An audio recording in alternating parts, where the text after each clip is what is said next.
Moving on to Hunter, my favorite class. Do you hear the sarcasm? Thank you. So Hunter got a lot of strong cards this expansion. I'm not surprised. Let's take a look at them. Starting with Hellbore, a 1-mana 2/1 beast, Death Rattle. Give a random beast in your hand +1/+1. I mean, this seems like the new 1-drop for Hunter. You're going to be running this card, 2 of these cards. It's a 5 out of 5. I don't really have much to say about it. It's just really good. Pack Tactics. New secret for Hunter, 2 cost. When a friendly minion is attacked, summon a 3/3 copy. Wow, this card is really, really good, especially with that card that we just saw. You play this on turn 1, then you play this, you get a 3/3 copy, you buff things in your hand. You can do it with a lot of different minions, actually, that Hunter just got. You can do some pretty crazy stuff with the secret. The secret's really strong. This is a 5 out of 5 secret, 100%. No doubt about it. Even if you don't get the Death Rattle, I mean, you're still getting a 3/3 copy of whatever. So it's still just good. 2 mana for a 3/3, essentially. Next card we got here, Scrapshot. 4 mana, deal 3 damage, give a random beast in your hand +3/+3. So this is quite interesting because it's kind of similar to Flanking Strike, which was 4 mana, deal 3 damage, summon a 3/3 beast. But instead of summoning the 3/3 beast, you're giving +3/+3 to a beast in your hand. So this does allow you to do some combos, or it allows you to do some interesting things, maybe with Tundra Rhino, or with the new Death Rattle card that we're about to go into that Hunter just got. It does allow for just your curve to be good in general. It could be good if you copy beasts in your hand. There is a card that copies a beast in your hand as well. So yeah, I think this card is overall a good card. I don't think it's insanely good. I'm going to give it a 3.5 out of 5. I think it's good, but it's not crazy. Moving right along to this interesting card we have here, Nagrand Slam. Nagrand Slam. 10 mana spell. Summon 4/3/5 Cleft Hoofs that attack random enemies. So, this means that it can bypass taunts. If there are taunts up, those 3/5s can just go face. So, you have the potential to get 12 burst damage to your opponent's face for 10 mana, which is better than a Pyroblast, but I mean, it's reliant on you getting some good RNG with those taunts up. I think this card is okay. I don't think it's too great. I mean, you are getting 12/20 in stats, yes, and it does, they essentially do have rush, but you don't get to choose the target. So I think overall it's okay, not anything crazy. I'll give it a 2.5. Pretty iffy about it. If anything, you'll run 1. I mean, 10 mana is a lot of mana. I don't think you'll want to run this over other cards, but the card itself is actually not too bad, so 2.5. Next, we got the Machnathal Lion. 4 mana 5/2 beast. Rush, Battle Cry. Choose a friendly minion, gain a copy of his Death Rattle. So this card is actually very good overall with some of the new Death Rattles that Hunter is getting. Some of the existing cards as well, it could be pretty useful with. You could use it on your Prime, the new Death Rattle, the new Hunter Prime, or the new 3 mana card that we're about to get to. The problem is you have to have those things sticking on the board already, which might not be possible, but I mean, overall, a 5/2 with Rush for 4 mana is pretty decent. So I think I would give this card, I'm going to give this card a...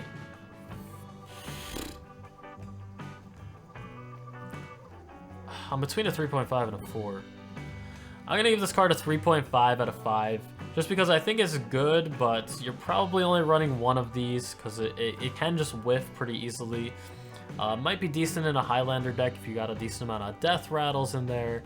But yeah, I think it's overall pretty decent. I don't think it's anything too crazy, but I think you'll be seeing it around the jungle. Alright, let's go. Imprisoned Felmaw. 2 mana, 5/4. Dormant for 2 turns. When this awakens, attack a random enemy. So this is a pretty controversial card. A lot of people have been talking about it. Everyone's wondering, is this good or not? I don't know either, honestly. I'm still iffy on the Dormants. But I mean, this does have very good stats, and it attacks a random enemy when it awakens, which makes it pretty good. I think the card itself is above average. I don't think it's good enough to run. I think Hunter has better options. This is also a bit slower, but I think overall this card is a 3 out of 5. Not too bad, not too good. It's okay. Next card we got here is Augmented Porcupine. 3 mana, 2/4 beast. Death Rattle, deal this minion's attack damage randomly split among all enemies. So at first glance, this does remind me of Dispatch Kodo, which is a 4 mana 2/4 that would deal damage on a battle cry equal to its attack. So this is a little different, but I think it's different in a good way, especially with some of the new cards that we saw that are interacting with Death Rattles. I really like this card. It's a 5 out of 5 card, without a doubt. You could buff it easily with some of the new stuff that Hunter got that we're going to be going into soon. Yeah, this is a 5 out of 5 card. Got a lot of synergies with it. The Death Rattle is really good. Is it good if you get just the 2 attack? If it's just a 2 attack and it dies? Not as much, but it's still pretty decent. 5 out of 5. Coming up to the first legendary for Hunter. Beastmaster Lee Rocks. 8 mana, 5/5. Battle Cry. Summon 3 beasts from your hand. This card seems very good. I mean, even if your beasts are kind of lackluster, you're still going to have a decent board there. You could also do some combos with Tundra Rhino and other buffed beasts in your hand.